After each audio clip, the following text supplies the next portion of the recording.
वास्तव में तो आज का दिन हमें अपनी चीजों को स्मरण करने का भी होता है। क्या है कि जानते तो हैं ऐसा नहीं जानते नहीं है, सब जानते हैं, लेकिन स्मरण करने से क्या हो जाता है, यादें ताजा हो जाती है। और ये जो दिन होते हैं वो यादें ताजा करने के ही होते हैं। ये दिन यादें ताजा करने के होते हैं। और जब भी कोई व्यक्ति किसी से लड़ाई कर रहा है, किसी से नाराजगी है और वो चाहता है मेरी नाराजगी खत्म करना है, तो क्या करे, उस व्यक्ति के प्रति उन अच्छी चीजों का स्मरण करे जो उसके अच्छे दिन थे, जब एक दूसरे ने एक दूसरे का सहयोग किया, या जब कष्ट के दिन आए तब उन अच्छे दिनों का स्मरण करे कि देखो वो दिन थे ना, डोंट वरी, फिर से हो जाएंगे। और अच्छे दिन भी आए हैं तो कष्ट के दिनों का भी स्मरण करे कि देखो वो भी कष्ट के दिन थे और आज कितना अच्छा है। तो स्मरण करने से डिमोरलाइज होने के लिए स्मरण नहीं करना। किसके लिए स्मरण करना? मॉरल बूस्ट करने के लिए। किसके लिए? मॉरल बूस्ट करने के लिए स्मरण करना। आदमी जब आगे बढ़ता है तो बड़े संकट आते हैं। उन संकटों पर विजय प्राप्त कब करता है? जब वो अपनी पुरानी स्ट्रेंथ को याद करता है ना। हनुमान जी शांत बैठे थे, है ना, और उनको स्मरण कराया, अरे तुम तो कितने ताकतवर हो, आप तो राम के लिए बने हो, आपको तो लंका विजय प्राप्त करनी है। तो उन्होंने उसका स्मरण किया और स्मरण करते ही उनकी ताकत क्या हुई? जागृत हो गई, ताकत जागृत हो गई। तो गुरु क्या करता है? वो स्ट्रेंथ का स्मरण कराता है। यही चीजें होती है, वे तो देता ही है लेकिन स्ट्रेंथ का स्मरण कराता है। और जब स्ट्रेंथ का स्मरण होता है तो व्यक्ति असाधारण क्षमताओं का प्रकट करता है। जैसे किसी घर में आग लग जाए और किसी महिला का बच्चा, छोटा बच्चा, नवजात शिशु, 4 महीने का, 6 महीने का, जो वहां से बाहर जा नहीं सकता, 1 साल का, और वहां आग लग जाए तो बाकी सब लोग चिल्ला रहे होंगे, बचाओ बचाओ, देखो बच्चा भी है। लेकिन अगर वो माँ आसपास है, महिला आसपास है, तो क्या करेगी? चिल्लाएगी, मेरे बच्चे को बचाओ। क्या करेगी? जंप मार देगी। वो जिसको रोटी की, फूलती हुई रोटी की थोड़ी सी गर्म हवा जिसको बहुत कष्ट देती है, जो ऐसे बेचैन हो जाती है, वो उस आग के अंदर भी जंप लगाती है और आग के अंदर जंप लगाकर जल जाती है, पर बच्चे को सुरक्षित निकालकर बाहर लाती है। असाधारण क्षमताएं विकसित होती है। हम सबके अंदर असाधारण क्षमताएं हैं, असाधारण। उनकी पहचान करना और उनको जागृत करना, उनको पहचान करना और उनको जागृत करना, ये गुरु का काम होता है। पुरानी चीजें को स्मरण कर लेने से एक क्षमताएं जागृत होती हैं। आपने फिल्में देखी हैं, और भारत की जो बंबई वाली फिल्में, उनकी तो क्वालिटी है। पहले हीरो क्या होता है? पिटता है। विलेन क्या करता है? पहले हीरो को जबरदस्त ठोकता है, और इतना ठोकता है कि सामान्य आदमी को मारो तो मर ही जाए। फिल्म के अंदर तो इससे ज्यादा ठोकता है वो।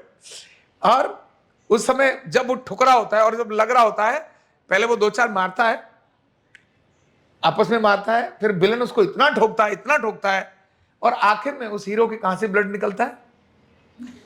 पुरानी फिल्मों में यहीं से निकलता है या यहां से निकलता है? कभी भी कंधे से ब्लड निकलता देखा? टांग से ब्लड निकलता देखा? सिर से ब्लड निकलता देखा? नहीं देखा। कहां से निकलेगा? यहां से निकलेगा। और फिर यहां कहीं आसपास की मां होगी या उसकी कोई प्रेमिका होगी, और वहां से वो उसको दिखाएगा, तो उसको देखने के बाद वो फिर जब जोश में और बूस्ट होता है, और इसके बाद वो विलेन को मारता है, फिर सबको मारता है, फिर तो पता नहीं क्या होता है। ये घटना जरूर है, लेकिन वो घटना एक संकेत करती है कि आदमी के अंदर ताकत अद्भुत है। जो सबकॉन्शियस माइंड है ना, सबकॉन्शियस माइंड, उसकी ताकत बहुत अद्भुत है, मतलब अद्भुत ताकत है। ये फिल्म इस बात को बताती है कि जब उसको स्मरण आता है तो वो अपनी अद्भुत ताकत को प्रकट करता है और पराक्रम की पराकाष्ठा करता है, और पराजय पर क्या करता है? विजय प्राप्त करता है ना। तो ये ऐसी अद्भुत चीजें हैं जो प्रकट करती हैं। तो इसलिए हमें अपनी पुरानी चीजें से स्मरण करना चाहिए। आप में से तो गुरुजी ने डॉक्टर मेहरा जी को देखा, किसी ने? आपने नहीं देखा है ना, आपने भी नहीं देखा है ना। हमारे यहाँ देखा, यहाँ स्टाफ में जो है अंजू जी ने देखा है, राहुल जी ने देखा है, मतलब जो 2018 से पहले जुड़े उन सब ने देखा है, उनको छुआ है, उनको स्पर्श किया है ना। गुरुजी डॉक्टर मेहरा बहुत अद्भुत प्रतिभा के धनी थे, बहुत अद्भुत प्रतिभा के धनी थे। और निस्संदेह मतलब अगर बोले ना आज के समय, आज के वो आधुनिक युग के वो ऋषि थे, धन्वंतरी जिनको शब्द प्रयोग करें, हम कहते ही उनको धन्वंतरी है, लेकिन वो सच में धन्वंतरी ही थे। क्योंकि जिन धन्वंतरी ने उस समय पर जो ज्ञान दिया, डॉक्टर मेहरा जी ने वो ज्ञान पुनर्जीवित किया, उस ज्ञान को पुनर्जीवित किया। उनके जीवन की ऐसी अनेक घटनाएं हैं, अनेक घटनाएं उनके जीवन की, जो मतलब मेरे साथ तो डायरेक्ट जुड़ी है, जिनको मैंने देखा है। सतत काम करने की बड़ी चाहत रहती थी उनकी, सतत काम करना, चाहत नहीं, स्वभाव था, कंटिन्यूअस वर्क, अनथक काम। बंबई में और बांद्रा सी लेन के पास बेस्ट विंड बिल्डिंग ऐसा करके एक स्थान है, हिंदू सेवा समाज ने उनको वो स्थान दिया था कि तुम यहाँ न्यूरोथेरेपी करो। और वहाँ से सूर्यमाल आश्रम 150 किलोमीटर से अधिक डिस्टेंस है, बम्बई से 150 किलोमीटर दूर। और आप फोटो देखेंगे तो वो बिल्कुल दूर जंगल में और बहुत ऊंची चढ़ाई पर सूर्यमाल, सूर्यमाल का मतलब जहाँ से सूर्य देवता के अस्त होते समय दर्शन होते हैं, पहाड़ की बहुत ऊंची जगह जहाँ, उसका नाम ही सूर्यमाल है। सूर्यमाल मतलब जहां से सूर्य के दर्शन होते हैं। तो सूर्य जब छिप रहा है तो ऐसा लगता है देखो ये गया, ये गया, ये गया, ऐसा ऐसे डूबता हुआ नजर आता है, दूर, बहुत दूर। जैसे समुद्र में सूर्य उगता है ना तो नजर आता है, डूबता है तो नजर आता है, ऐसे पहाड़ पर वो स्थान ही सूर्यमाल है। और बरसात के दिनों में तो मतलब महाराष्ट्र का तो पता ही हालत क्या होती है, जबरदस्त हालत होती है। उस बरसात के दिनों में भी उन्होंने शुक्रवार को वहां आना होता था, शनिवार को वहां रुकते थे, रविवार को वहां से वापस फिर से बंबई जाते थे। और ये उनका 2000 यानी 99 से वहां की प्रक्रिया उन्होंने शुरू करी और 99 से लेकर कंटिन्यू 2018 तक अगर वो बंबई में हैं तो शुक्रवार, शनिवार और रविवार को कहाँ होंगे? सूर्यमाल होंगे, अगर वो बंबई में हैं। बंबई से बाहर हैं तो अलग बात है, जैसे हमने दिल्ली में कहीं रख लिया, कहीं बाहर विदेश में कर दिया, लेकिन अगर वो वहां हैं तो वहां होंगे। जब कंटिन्यूटी किसी जगह पर होती है ना तो ऑटोमेटिकली वहां ऊर्जाएं पैदा होती हैं, ऊर्जा, नियमितता। कहते हैं ना, करत करत अभ्यास के जड़मत होत सुजान, रसरी आपत जातपुर सिल पर परत निशान। उन्होंने उस जंगल में जहां, जब मैं 2000 में गया, 2001 में उनके पास सीखने के लिए, तो सड़कें भी बहुत अच्छी नहीं थी और वहाँ का जो निवास आवास था वो भी ऐसा था कि, और मैं इन्हीं दिनों में था, यानी मेरा जो प्रशिक्षण है वो जनवरी यानी अप्रैल में ख़त्म हुआ था, तो बरसात नहीं थी, बरसात ख़त्म हो गई थी। तो वहाँ जो पेड़ थे उन पेड़ों पर सांप, बड़े बड़े सांप, अजगर एक पेड़ से दूसरे पेड़ पर जाते थे। सांप, मोटे मोटे बिच्छू भी वहां होते थे, मोटे मोटे बिच्छू होते थे। और बाकी शेर वगैरह की तो बात ही अलग है, वहां के जंगल में शेर भी होते थे। तो हमने चारों तरफ से वहां तारों से बाट बना रखी थी, उसकी इस प्रकार का एक बना रखा था। और केवल रविवार को एक दिन, क्योंकि गुरुजी होते थे, उस दिन कैंप होता था, फ्री कैंप होता था और वो सबको भोजन कराते थे। रविवार को आसपास के दूर गांव से या और भी दूर, नासिक से, शिरडी से, ऐसे लोग वहां आते थे। तो हम ये सोचते थे आज हम इंसानों को देखेंगे। नहीं तो 21 किलोमीटर तक, 21 किलोमीटर दूर एक ऐसा स्थान था जहां डॉक्टर नाम का प्राणी रहता था। 12 किलोमीटर दूर कोई एक ऐसा था जहां गांव था। ऐसे तो 1.5 किलोमीटर दूर पर एक गांव था, वनवासी गांव जो रहता था, लेकिन वो वनवासी गांव बस वही था। उसके अलावा 12 किलोमीटर दूर तक कोई गांव और नहीं था। 21 किलोमीटर, 23 किलोमीटर, 21 किलोमीटर दूर एक छोटा सा कस्बा है जहां पर डॉक्टर नाम का प्राणी रहता था। ऐसी जगह वहां रहना अपने आप में एक बड़ी, और उन्होंने उस स्थान को चुना। सतत सतत के कारण वो स्थान आज दुनिया में क्या हो गया, मशहूर हो गया। ऐसी कितनी सारी पेशेंट्स की घटनाएं हमने देखी हैं, पेशेंट की घटनाएं। मेरे साथ में ही जब मैं वहां था तो गोविंद आप्टे नाम के एक हमारे साथी उस समय उस बैच में पढ़ रहे थे।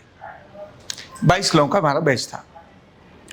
तो वो जो पढ़ रहे थे उनमें, और वो बड़े मजबूत थे, और मजबूत इसीलिए थे क्योंकि मैं जो जम्मू में प्रचारक था तो वो कभी महाराष्ट्र से युवकों की एक टोली लेकर श्रीनगर गए थे। वो तब आतंकवाद का समय था, और वहां उनको पैर में यहाँ सांप ने काट लिया था, पैर में सांप ने काट लिया था।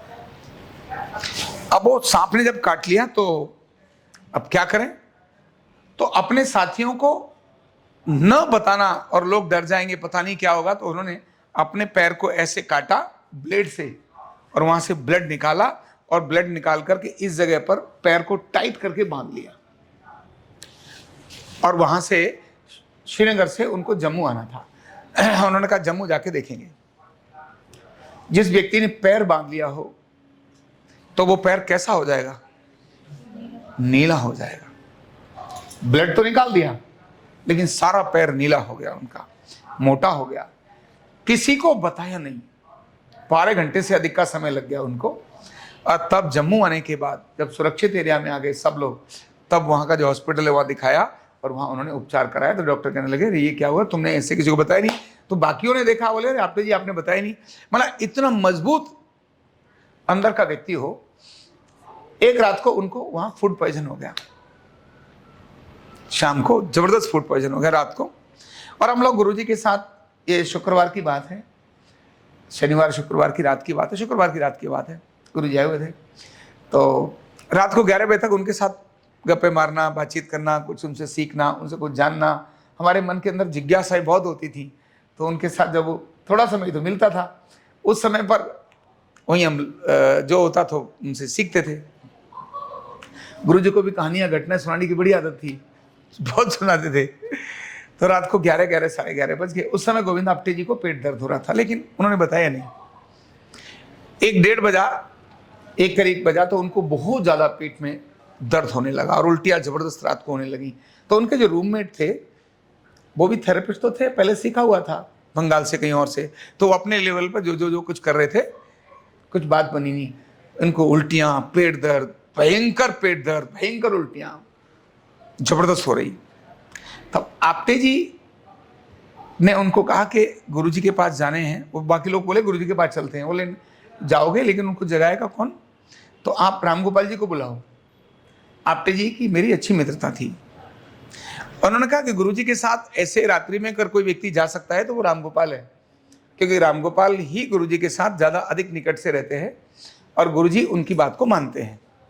तो हम रामगोपाल जी को बुलाओ और वो पहले वो देखेंगे। तो उन्होंने मुझे बुलाया, मैंने भी देखा, मैं भी उस समय तक कुछ तो जानता ही था। देखा, इधर उधर कुछ किया। मैंने कहा ये बात बनेगी नहीं, तुम्हारी हालत बहुत खराब है। मेरे मन में ये भाव था, गुरुजी करेंगे क्या इसमें, इतनी हालत, ये टांगें टूंगे इतनी दबाने से क्या हो जाएगा, ऐसा मेरे मन में भाव था। अब मैंने कहा लेकिन एक चीज थी कि गुरुजी के पास गाड़ी है, यहाँ से इनको इमरजेंसी हम गाड़ी में लेके चले जाएंगे, दूर वहां लेके जाएंगे इस हालत में। तो हम गए, लगभग ये 2-2:15 बज रहे होंगे। तो गुरुजी जिस रूम में सोते थे उस रूम के साथ में बड़ा हॉल था जिसमें हम पढ़ते थे, और छोटा गुरुजी का कमरा था। उस कमरे में जंगल की तरफ से नीचे से एक खिड़की थी और उसमें हॉल का दरवाजा। तो रात को गुरुजी हॉल का दरवाजा बंद कर लेते थे, क्योंकि जानवर आए, कुछ और आए तो समस्या थी। तो उस खिड़की के पास मैंने जाके कहा गुरुजी। तो गुरुजी ने एकदम जैसे जगा हुआ व्यक्ति होता है ना, जागृत होता है, तो उन्होंने कहा हाँ पुत्र रामगोपाल जी। मैंने हाँ गुरुजी। बोले अच्छा अरे तुम? बोले चलो मैं गेट खोलता हूँ। मैंने गुरुजी। तो बोले अच्छा रुको मैं गेट खोलता हूँ। तो उन्होंने तुरंत अपना कमरा खोला और गेट खोला और हम अंदर आए।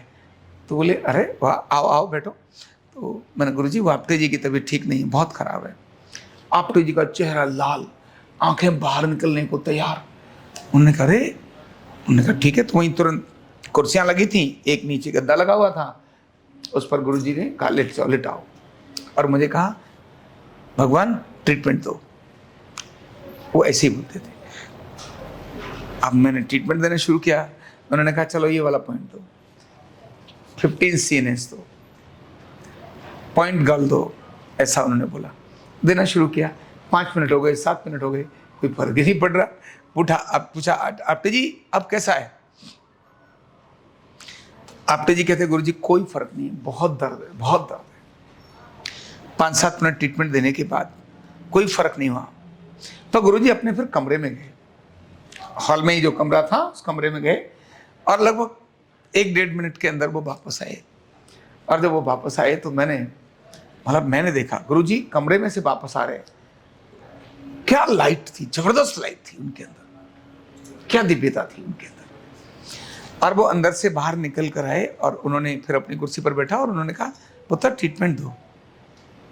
हम सबको लगा शायद वॉशरूम गए होंगे, पेशाब आया होगा तो गए होंगे, उसके बाद आ रहे। और उन्होंने कहा ट्रीटमेंट दो, और वो ट्रीटमेंट देना शुरू किया, जिसको हम फूड पॉइजन ट्रीटमेंट के नाम से जानते हैं, है ना।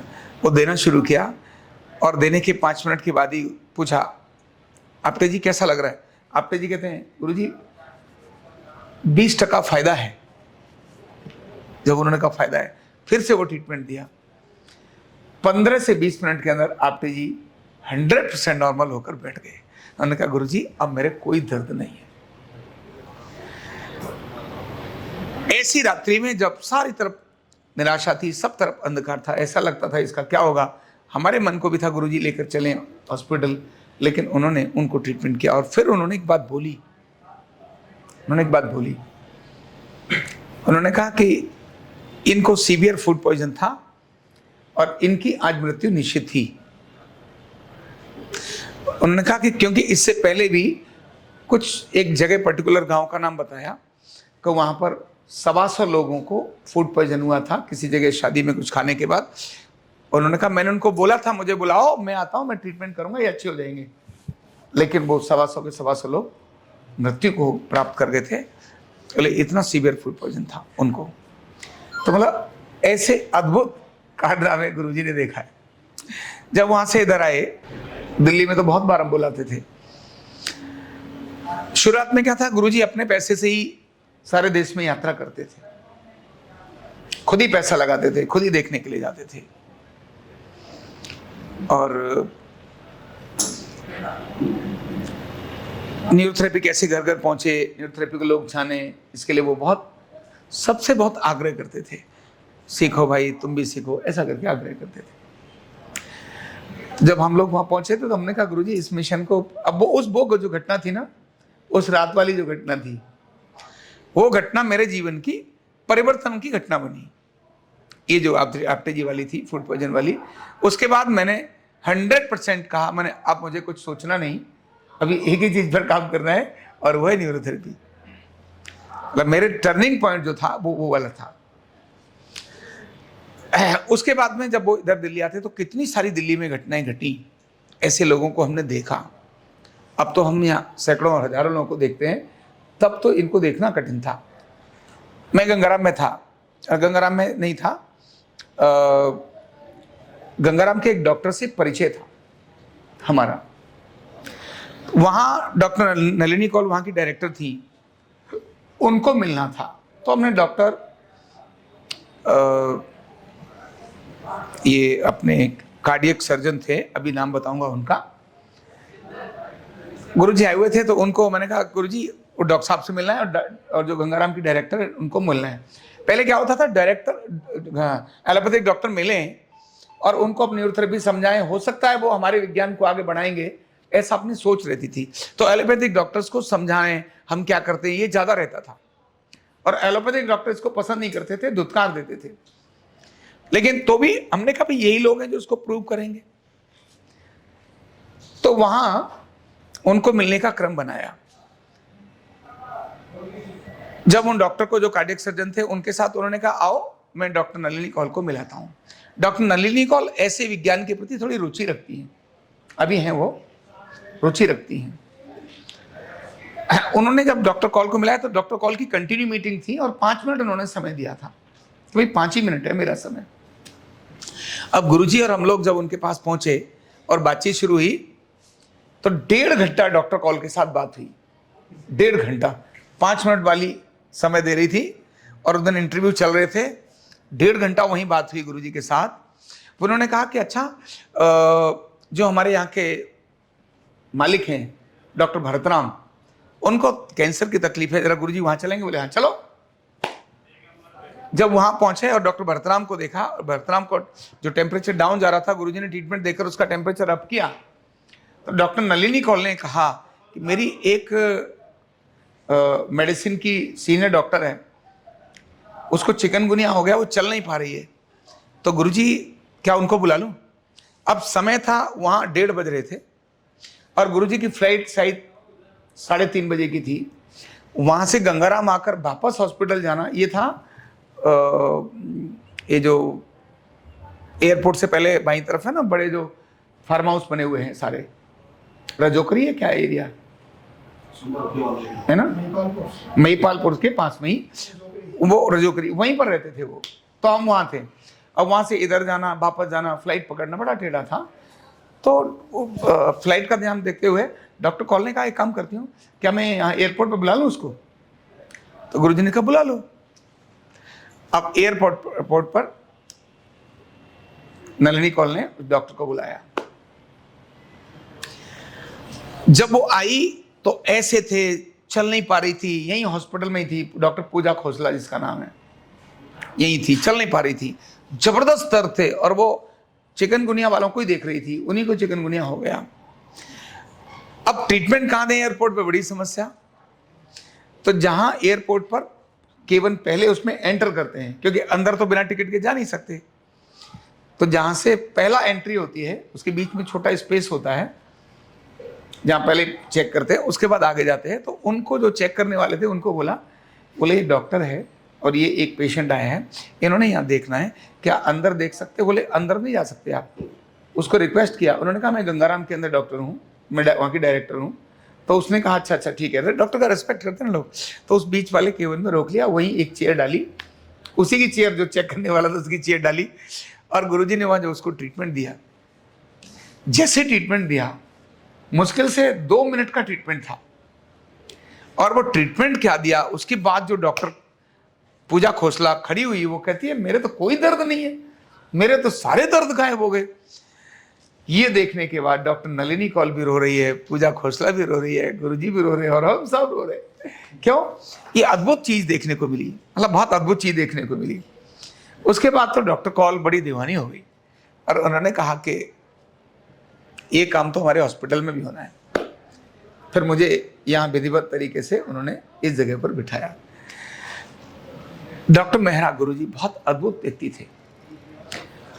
यानी परिवार में बेटे, 2 बेटे और पत्नी, एक बेटी थी जिसकी डेथ हो गई थी, इसके कारण गुरुजी के जीवन में एक परिवर्तन आया। बेटी की डेथ के कारण ही वो परिवर्तित हुए थे। उसके हार्ट में होल था। उनको लगा भाई मैं अनेक सारे लोगों को ठीक करता हूं, लेकिन उसको ठीक नहीं कर पाया और मैं डॉक्टर्स की गलती से मेरी बेटी मारी गई। अब मैं इनके ऐसी चीज खड़ा करूंगा जो इनके विरुद्ध होगी। ऐसा करके उनके मन में तो जब कभी शब्द निकलते हैं ना डॉक्टरों के प्रति, तो बहुत अच्छे नहीं निकलते थे। कहते ये मारते हैं, ये बहुत अलग करते हैं, लेकिन वो फिर कहते थे मैं ऐसे लोग तैयार करूंगा जो इन डॉक्टर्स के सामने मुकाबला करेंगे। ऐसा वो अपने शब्द प्रयोग करते थे। ऐसे अद्भुत व्यक्तित्व के धनी लगातार, और हमेशा उनके चेहरे पर कभी उदासी नहीं। अनेक बार कठिनाइयां ऐसी आई जिनमें देख करके लगा कि व्यक्ति अब तो मामला हो ही जाएगा, लेकिन उन सब कठिनाइयों को पार करके डॉक्टर मेहरा 78 साल की 78 ईयर्स तक, आखिरी दिन तक उन्होंने इस विज्ञान के लिए काम किया। ऐसे बहुत अद्भुत व्यक्तित्व के धनी। हाफ पैरा का उन्होंने पहली बार प्रयोग किया। हाफ पैरा, उस व्यक्ति को उनके दिमाग में कुछ आया, उन्होंने कहा इसको तो हाफ पैरा देना चाहिए। हाफ पैरा का मतलब हो गया केवल आरटीबीटी, यानी 1 2, बस इतना ही। उन्होंने वो देना शुरू किया। पहले कुछ ट्रीटमेंट दिए, थोड़ा सा उसको अच्छा लगा, फिर हम खाना खाने चले गए। लगभग 2:30-3 बजे तक उस व्यक्ति को ट्रीटमेंट दिया। 2:30-3 बजे तक उसकी पत्नी थी, वो पेशेंट था, और मैं और गुरुजी थे। और वहीं वो प्राइवेट वार्ड में था। एक रिच परिवार था उनका, रॉयल परिवार था। और सवेरे का दृश्य तो देखने लायक था। सुबह का दृश्य देखने लायक था। जिस बंदे की बोतलें लगी पड़ी थी और बेड पर एक करवट ऐसे नहीं ले सकता था, ये गंगाराम की बात है कि वो व्यक्ति सुबह 7 बजे करीब जब पेशेंट्स मतलब डॉक्टर विजिट पर आ रहे, तो अपने बेड से हटकर वो चेयर पे बैठा हुआ है, बेड से हटकर, और बेड पर गुरुजी और उनकी पत्नी वहां बैठी है। इधर वो बैठा है, इधर मैं बैठा हूं, गुरुजी और उसकी पत्नी वहां बैठी। उनकी जो पत्नी थी, वो जो यहाँ धौलाकुआ से पहले उल्टे हाथ पर मॉरिस शेरेटन होटल, उसके अंदर वो चीफ पीआरओ थी। उनकी पीआरओ वो थी। अब वो ऐसे डॉक्टर आके देखे, बोले संजय कहाँ है? डॉक्टर कहते संजय कहाँ है? और संजय कुर्सी पर बैठे गप्पे मार रहा मस्ती से, जैसे कुछ है ही नहीं। अभी जो बिना बोतल लटकाए पेशाब भी नहीं जा सकता था, बेड पर पेशाब कर रहा था। सवेरे 100% नॉर्मल होकर व्यक्ति वहां बैठा है, दर्दों से मुक्त, और हम गप्पे मार रहे हैं। माना हम भी रात को देर से सोए, 3 बजे करीब सोए, 3-3:30 सोने के बाद दोबारा से 6-6:30 बजे फिर आ गए। देखा कुछ और, संजय को ट्रीटमेंट दिया, देने के बाद संजय बैठ गया अपनी कुर्सी पर। 7:30 बजे डॉक्टर कॉल आती है, डॉक्टर और बाकी लोग आते हैं और पूछते हैं संजय कहाँ है? और देखा संजय तो वहां बैठा है। सारे हॉस्पिटल में हंगामा हो गया। बोले ये कैसे हो सकता है, जिसको इतने हैवी पेन किलर और वो भी डायरेक्ट इंजेक्शन चल रहे हैं, वो एक पल भी बिना उसके नहीं रह सकता है, और व्यक्ति ऐसे बैठा है, ये कैसे हो सकता है? ऐसा अद्भुत उसके लिए हुआ। और उसके बाद अगले दिन वहां से डिस्चार्ज हो गया, घर चला गया। और फिर गुरुजी ने कहा इसको हर घंटे ट्रीटमेंट देना है। लेकिन कहते हैं ना, मृत्यु जिसकी होती है वो बहुत कठिन होता है। और वहां से घर ले गए। 5-7-10 दिन 15 दिन ट्रीटमेंट चला। उसके बाद वो कहने लगा, 8 दिन बाद ही कहने लगा, वो बोले यार मेरे वहाँ सारे काम, हरिद्वार में मेरी प्रॉपर्टी थी, उसको भी जाके कागज करके आने हैं, मैं फैक्ट्री भी नहीं जा पा रहा हूँ। एक काम करो, मुझे उसका फ़ोन आया, बोला अंपा जी इनको है ना आप सुबह शाम के लिए भेज दो, दिन में थोड़ा मैं 2 घंटे 4 घंटे ऑफिस पे गया हूँ। मैंने कहा संजय जी ब्रेक ना करो। संगीता उनकी पत्नी का नाम था। मैं संगीता ये रोको मत, थोड़े दिन चलने दो, जब तक गुरुजी ने बोला चलने दो। 1 महीना बोला गुरुजी ने, हर रोज हर घंटे ट्रीटमेंट देना है। बोले वो संजय मानता नहीं है, मैं ऑफिस चली जाती हूँ, मेड वेड तो यहाँ रहती है, लेकिन मानता नहीं। अब एक काम करो, 2-3 घंटे के लिए इसको जाने दो। जाना शुरू हो गया। अभी अब 2-3 घंटे, 1 दिन गया, 2 दिन गया, इसके बाद कहता है मुझे हरिद्वार जाना है और मैं 3-4 दिन मुझे लग जाएंगे, उसके बाद ट्रीटमेंट देखूंगा मैं। और ट्रीटमेंट अल्टीमेटली क्या हो गया, ब्रेक हो गया। उसके 1 महीने के बाद फिर मुझे डॉक्टर नलिनी कौल का फोन आता है 1.5 महीने के बाद कि संजय उस हॉस्पिटल में है, संजय गांधी हॉस्पिटल में है, दीक्षित जी कुछ देख करके आए। मैंने कहा इसने अपनी मृत्यु को वर्ण किया है, अब हम कुछ नहीं कर सकते। इसने अपनी मृत्यु को वर्ण किया है, हम कुछ नहीं कर सकते। फिर भी गए, देखे, लेकिन फिर वो बात बनी नहीं। ऐसे अद्भुत घटनाएं मरते हुए व्यक्ति को जीवित होते हुए मैंने देखा। उसके बाद मेरे मन में ट्रस्ट आया, नहीं यार ये विज्ञान बहुत गजब है, इस विज्ञान पर काम करना ही होगा, करना ही होगा। तभी अपने मन का ये संकल्प लिया कि अब इसी विज्ञान पर काम करना है, इस विज्ञान को फॉर्मल लेकर जाना है। इस विज्ञान को कैसे घर घर का विज्ञान बने, तो जब तक ये कोई सरकारी सर्टिफिकेट नहीं मिलेगा तो लोग सीखने के लिए नहीं आएंगे। कितना बुलाओ, मैंने कितने रिश्तेदारों को, अपने घर वालों को बुलाया। शिव कुमार पाठक मेरे अपने बड़े भाई के दामाद हैं, ये मनोज है, ब्रिजेश है और रामोतार है, ये तीनों भाई हैं, इनको भी लेकर आए। नवल है, इन सबको पैसे दे दे करके मैं लेकर आया। चलो तुम्हारा खर्चा मैं करूंगा, आओ तुम सीखो, तो है ना। इन सबको इस तरह से लेकर आया। अब पहले अपने घर वालों को लेकर आया मैंने, आओ चलो तुम करो, सीखा। फिर बहुत सारे और लोगों को लेकर आए।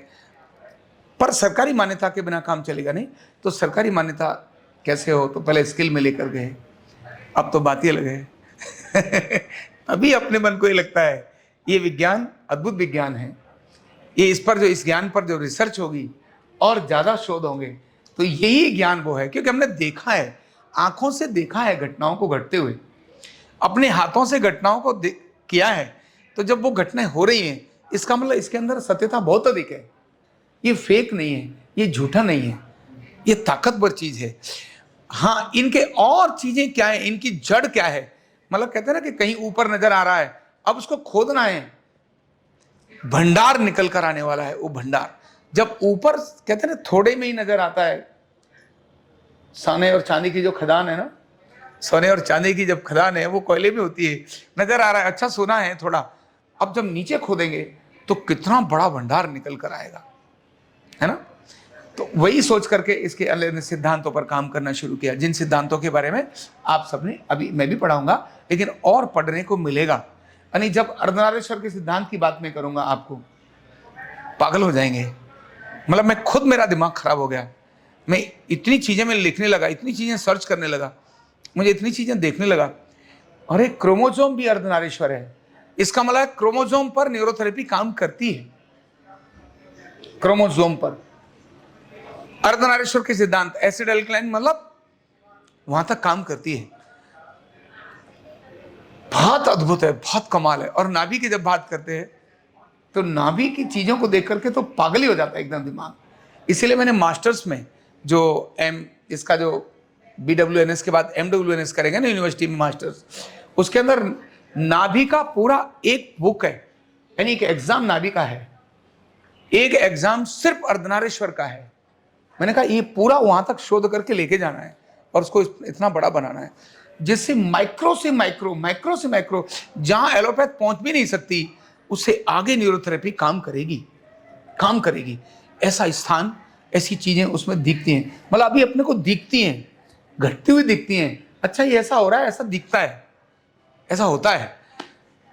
तो ये सिर्फ उस गुरु की कृपा से है, डॉक्टर मेहरा जी की कृपा से है, उन्हीं के आशीर्वाद से है ना। ये बहुत अद्भुत विज्ञान है जिसको हम लेके आगे चलेंगे।